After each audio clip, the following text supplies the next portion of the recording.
What's going on, everyone? Jeremy here from The Quartering and video 3 of the day, and I want to let you know that I'm going to be live streaming this evening talking about this weird deplatforming brigade that PewDiePie is facing from some seriously messed up verified checkmarks on Twitter.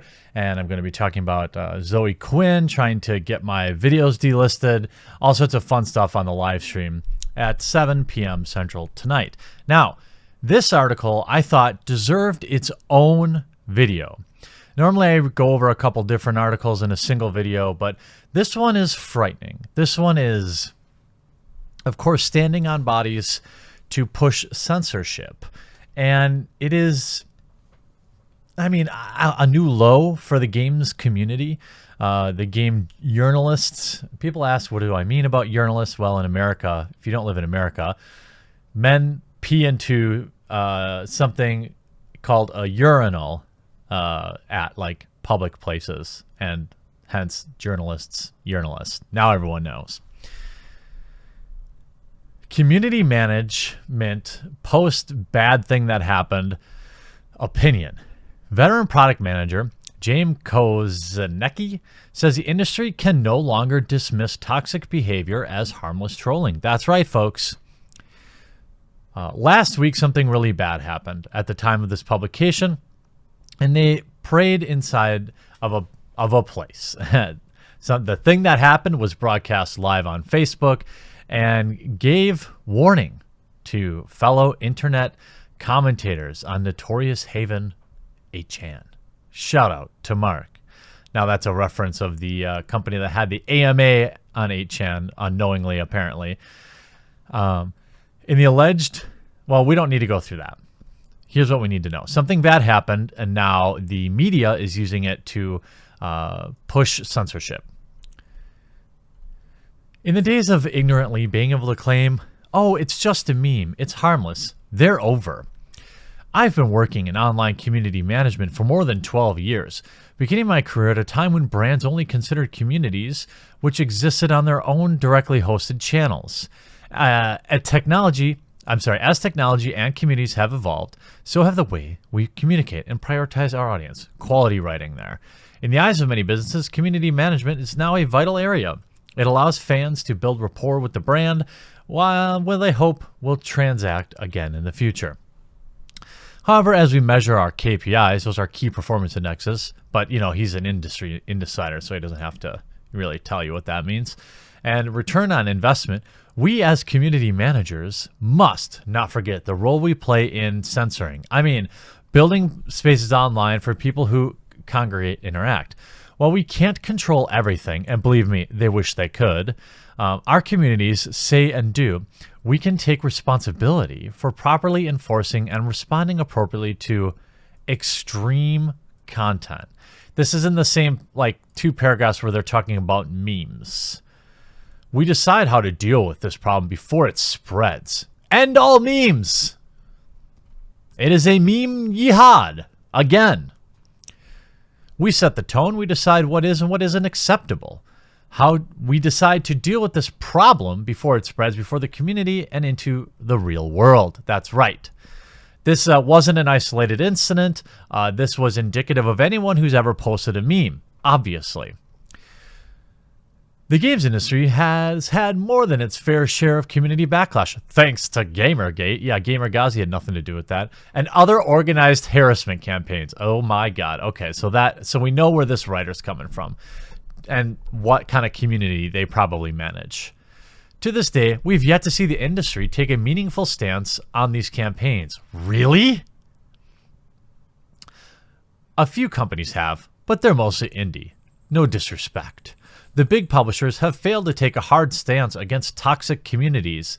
You don't think EA's been doing that? You don't think Blizzard removing the ability to chat back and forth in games like Hearthstone is a direct response to that type of thing? How stupid are you? And most of the big media outlets have sat back and let the harassment go unchallenged. This must change. Stop all memes. Delete them. Put people in jail for memes. They're just on the edge. They're about to go over it. If you post a meme, everyone knows that the biggest radicalization content on the interwebs is PewDiePie's meme review, obviously. There are a lot of learnings to take away from last week's tragedy, but as a community managers, we have been delivered a textbook of toxic behavior to be aware of. I'm not suggesting we report every person who posts copy pasta meme into our channels, but we should be vigilant and use our understanding of online culture to assess such postings. Furthermore, we shouldn't be afraid of taking permanent steps to eliminate inflammatory members from our community. That's right. These are the same people think that the OK sign means anything but that. These are the same people that get fooled by 4chan memes constantly, telling us that they understand memology, that they understand it, and they're going to make the appropriate decisions to silence it, censor it. The internet has done a wonderful job knocking down borders, but it has also greatly diminished the personal responsibility we would normally take in a real life scenario. I remember when I was at the bar the other day and somebody said, everybody, and then J.K. Rowling, Dobby likes pretzel bites. God, I really should script some of this stuff. And I was mad. I called the police, but they never came. That's strange, isn't it? Please don't take this as me saying this is a problem the games industry is solely responsible for. We are not. Oh, right. Allow me to make it very clear. Anyone who owns or runs a community online, not just in gaming, has a role to play when it comes to identifying and countering negative behavior online. Censoring. You might think that I'm taking a high and mighty road here. No, you never would be the type of person that would smell your own farts. You definitely don't have a jar of them laying around. And perhaps you're right. Oh, okay, at least you admit it. But let me leave you with these passing thoughts. Last week's naughty guy most likely interacted with our platforms. He probably played our games and interacted with our players. How do you feel knowing that your channels gave him an avenue to spread his message? Wow. This week has been an absolute gold rush of horrible takes. Horrible takes. Because they all use this same, fake argument. Well, somebody posted on an image board, therefore everybody on that image board is evil, or therefore people are being indoctrinated on this. You could say that. If you want to say that, then why isn't this person calling out Twitter or Facebook? Because memes get posted on Twitter all the time. How come we're not banning memes exclusively? Maybe the UK has it right. Maybe we need some government legislation to stop people from making jokes. In fact, let's ban dark humor. 9/11 jokes, can't make them. Nope, not happening. Not allowed to do it because it is obviously indicative of future potential behavior.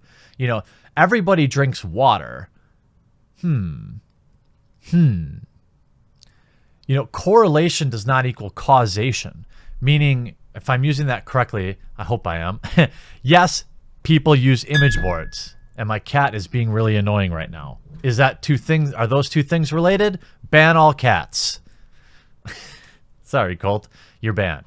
I mean, what this article is in disguise in many ways is saying, look, if we ban everybody from everything, they totally won't think the way that they do.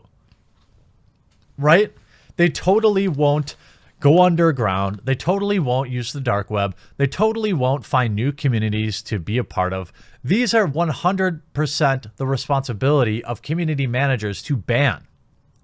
And it's interesting that this person uses the terminology personal responsibility when they clearly don't understand what that word means. All right? You, as a community manager, do not have any responsibility for what members of your forum or community do because they do. Do you get that? That's what personal responsibility actually means. I don't know if, and a lot of this comes really the censorious behavior from the games industry. It's coming from a lot of verified blue check marks, a lot of people who believe a certain way, who think a certain type of way about Gamers, they don't like them.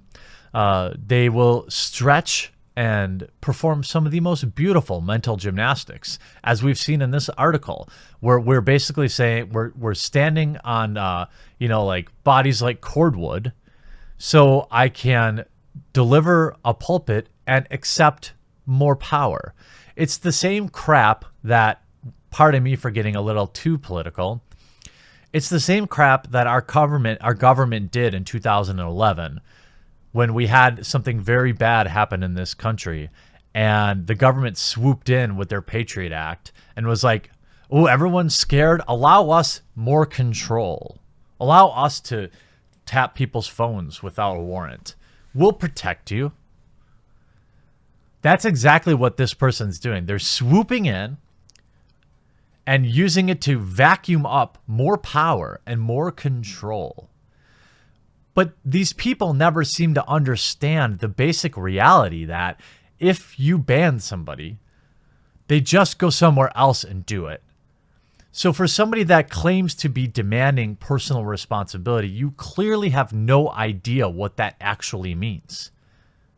Maybe that's why you've been a community manager for 12 years. A low-paying job. Entry level. I'm not sure.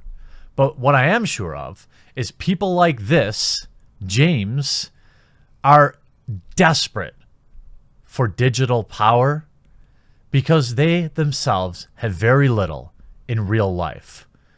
Don't let these types of articles go without scrutiny. Don't let people espousing these ideas go unchallenged, because there will always be a concerted effort to silence dissent, to silence consumers, and to control the narrative.